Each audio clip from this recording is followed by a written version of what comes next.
बार फिर वही पुरानी भाषा बोल रहा है। धमकी, डर और भ्रम की भाषा। एक बार फिर पाकिस्तान की सरकार और उसके मंत्री अपने परमाणु हथियारों की बात कर रहे हैं।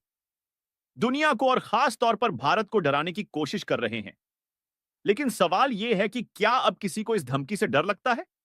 क्या भारत, जो 1974 में ही एटॉमिक ताकत बन चुका था, वो पाकिस्तान की इस बयानबाजी से कांप जाएगा? बिल्कुल नहीं। भारत की सेना, भारत की सरकार और भारत की जनता इस बात को बहुत अच्छी तरह समझती है कि पाकिस्तान की यह परमाणु धमकी सिर्फ एक खोखली आवाज है।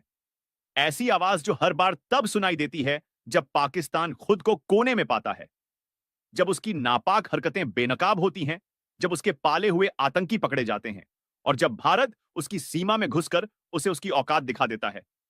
हाल ही में फिर वही हुआ। भारत ने अपनी सैन्य शक्ति का प्रदर्शन करते हुए अरब सागर में सबसे घातक और सटीक मार करने वाली क्रूज मिसाइल ब्रह्मोस को लॉन्च किया। यह सिर्फ एक सैन्य अभ्यास नहीं था, बल्कि एक सीधा और स्पष्ट संदेश था। यह संदेश था पाकिस्तान के हुक्मरानों के लिए, उनके मंत्रियों के लिए और उनके सेनापतियों के लिए कि भारत हर हालात के लिए तैयार है। हमारी सेना तैयार है, हमारे हथियार तैयार हैं और हमारी भावना भी तैयार है। हम डरते नहीं हैं, हम पलटवार करना जानते हैं और यही बात पाकिस्तान को खलती है। पाकिस्तान के रक्षा मंत्री ख्वाजा आसिफ ने बयान दिया कि भारत और पाकिस्तान दोनों परमाणु शक्तियां हैं, लेकिन उन्हें नहीं लगता कि परमाणु हथियारों तक बात पहुंचेगी। लेकिन इसी वाक्य के पीछे छिपी है एक धमकी। यह धमकी इस बात की है कि अगर भारत कोई बड़ा कदम उठाए तो पाकिस्तान भी जवाबी हमला कर सकता है। यह सीधी धमकी थी और यह दर्शाता है कि पाकिस्तान खुद कितने दबाव में है।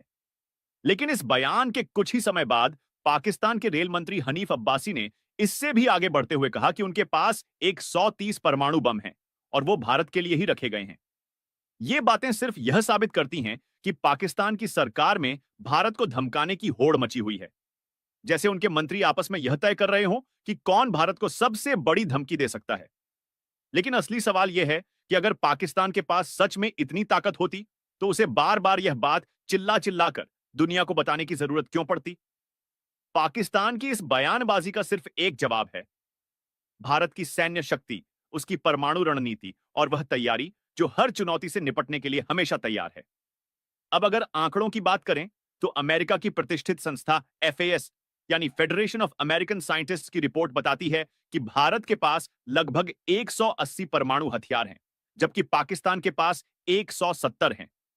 वहीं Stockholm International Peace Research Institute SIPRI की रिपोर्ट कहती है कि भारत के पास 172 और पाकिस्तान के पास 170 एटम बम हैं। यानी हर रिपोर्ट यह साफ तौर पर दिखा रही है कि भारत संख्या के मामले में भी पाकिस्तान से आगे है। लेकिन केवल संख्या ही काफी नहीं होती। ज्यादा अहम है परमाणु हथियारों की डिलीवरी क्षमता। और इसी क्षेत्र में भारत पाकिस्तान से मीलों आगे है। भारत के पास तीनों प्लेटफॉर्म से परमाणु हमला करने की क्षमता है, जमीन से, आसमान से और पानी के नीचे से। जबकि पाकिस्तान के पास केवल दो हैं, जमीन और आसमान। भारत के पास लड़ाकू विमान हैं जो परमाणु हथियारों को ले जाने में सक्षम है।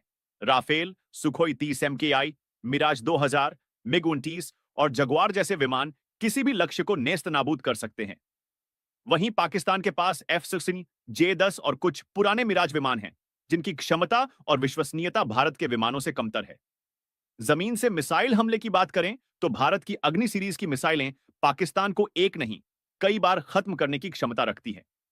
अग्नि 1 की रेंज 700 किलोमीटर, अग्नि 2 की 2000 किलोमीटर, अग्नि 3 की रेंज 3000 से 3500 किलोमीटर, अग्नि 4 की रेंज 4000 किलोमीटर और अग्नि 5 की रेंज 5000 किलोमीटर से ज्यादा है। यह मिसाइलें इतनी दूर तक जा सकती हैं कि पाकिस्तान का कोई भी कोना इससे सुरक्षित नहीं है। यहां तक कि अग्नि 5 को हल्के वॉरहेड के साथ इंटरकॉन्टिनेंटल रेंज तक ले जाने की तैयारी भी हो रही है। और अग्नि 6 को लेकर भी चर्चा तेज है, जो भारत की परमाणु शक्ति को दुनिया की सबसे बड़ी ताकतों की श्रेणी में ले आएगी। पृथ्वी मिसाइलों की बात करें तो यह खास तौर पर पाकिस्तान के खिलाफ तैयार की गई है। पृथ्वी 1 की रेंज 150 किलोमीटर, पृथ्वी 2 की रेंज 250 से 300 किलोमीटर तक है। 350 किलोमीटर और पृथ्वी 3 की भी यही रेंज है।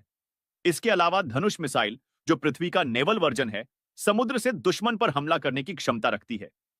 अब बात करें उस प्लेटफॉर्म की जो भारत को परमाणु युद्ध की स्थिति में सबसे बड़ा फायदा देता है, वह है पानी के अंदर से हमला करने की क्षमता। भारत के पास परमाणु शक्ति से चलने वाली पनडुब्बियां हैं। आईएनएस अरिहंत और आईएनएस अरिघाट जैसी सबमरीन से भारत किसी भी देश पर जवाबी हमला कर सकता है।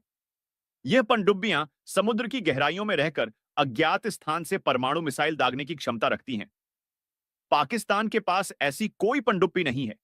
यानी अगर पाकिस्तान ने परमाणु हमला किया भी और भारत पर पहली चोट मारी, तब भी भारत के पास पानी के अंदर से ऐसा जवाबी हमला करने की क्षमता है जिससे पाकिस्तान का नाम और निशान मिट जाएगा। भारत की यह ट्राइड कैपेबिलिटी, एयर, लैंड और सी, पाकिस्तान के लिए सबसे बड़ा डर है और यही डर उसकी हर बयानबाजी में झलकता है। पाकिस्तान को यह समझ लेना चाहिए कि भारत के पास सिर्फ हथियार नहीं, बल्कि एक सुव्यवस्थित और जवाबी रणनीति भी है। नो फर्स्ट यूज की नीति। भारत कभी पहल नहीं करता, लेकिन अगर हमला हुआ तो उसका जवाब ऐसा होगा जिसकी कल्पना भी नहीं की जा सकती। भारत के पास AS-400 एयर डिफेंस सिस्टम है, जो रूस से लिया गया दुनिया का सबसे घातक मिसाइल डिफेंस सिस्टम है। पाकिस्तान की गौरी, शाहीन और अबाबील जैसी मिसाइलें भारत के इस सिस्टम से टकराने की हिम्मत भी नहीं करेंगी। भारत के उत्तरी और पश्चिमी सेक्टर में ये तैनात कर दिए गए हैं। यानी पाकिस्तान अगर कोई नादानी करता है तो उसका अंत सुनिश्चित है। पाकिस्तान को बालाकोट स्ट्राइक भी याद है, जहां भारत की वायुसेना ने घुसकर आतंक के अड्डों को तबाह किया था।